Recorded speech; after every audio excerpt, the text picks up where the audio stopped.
be yourself and have a love life that is out of this world.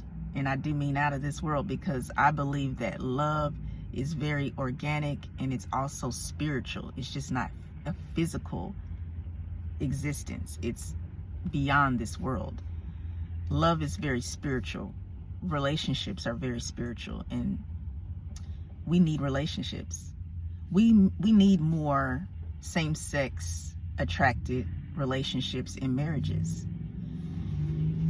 And why I feel that way is because when you come together as a couple, the love that you combine becomes a very powerful dynamic.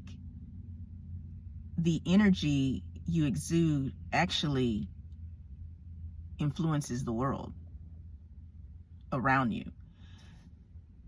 There are statistics that show that certain cities, populations, and neighborhoods who are very family oriented and they uphold marriage, those are safer communities. They're more productive, resourcefully, financially, and as well as health-wise, like across the board. Your physical health, your mental health, your spiritual health, it actually is better when you are in a healthy, productive, loving relationship. But when you are not, if you're always around dysfunction, if you are not healthy, if you are lonely, and if you are not able to be your authentic self, usually you will either stay single or you will be in very destructive relationships. And that resorts to chaos. And that's why you have people who come from broken homes, people who struggle mentally, and their environment is very destructive. Have you ever went from one part of the city to another part and you felt the change in the atmosphere, like the energy shifted? That is real. And it has nothing to do necessarily with the scenery. I mean, the scenery is impactful, what you're physically witnessing, but there is an energy, there is a spirit wherever you go.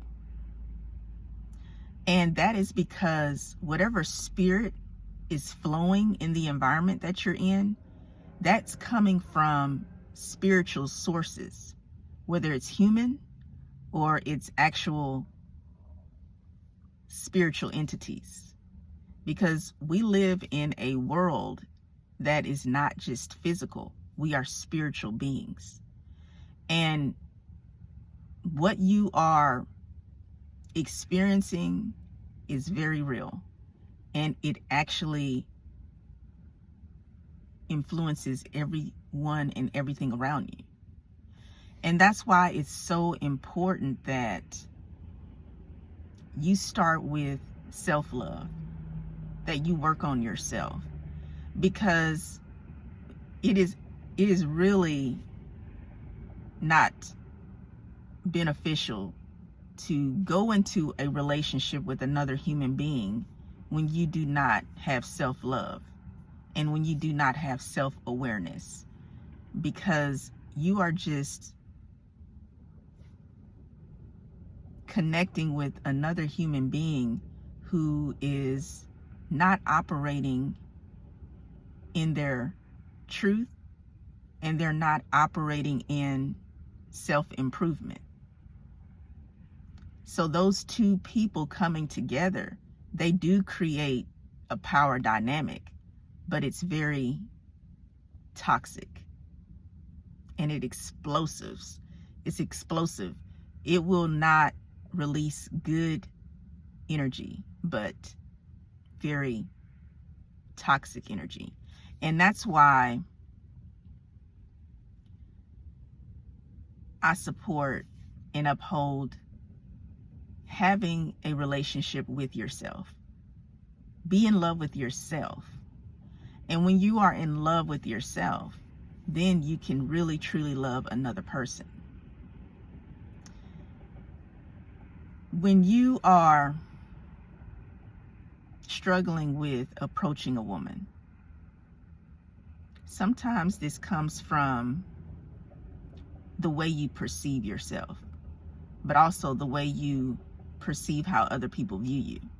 So if you come from an upbringing that has taught you that being a lesbian or being same-sex attracted is wrong, it's unnatural, or it's an abomination, or they may even just say that it doesn't go anywhere, you're wasting your time, this affects you, and it affects how you date. You may find yourself dating women, but you're not taking these women seriously. You don't even take yourself seriously. And the reason why is because unconsciously you think that being a lesbian or being bisexual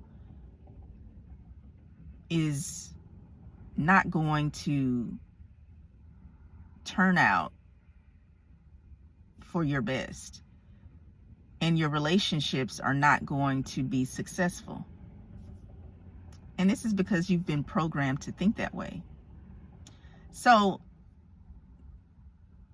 I definitely talk about being single is extremely beneficial, and being single is a season, and you need to be single for a time before you go into the next phase of your life of dating. And then there's the next phase after dating, which is marriage, which is the optimal level of relationships. But what do you do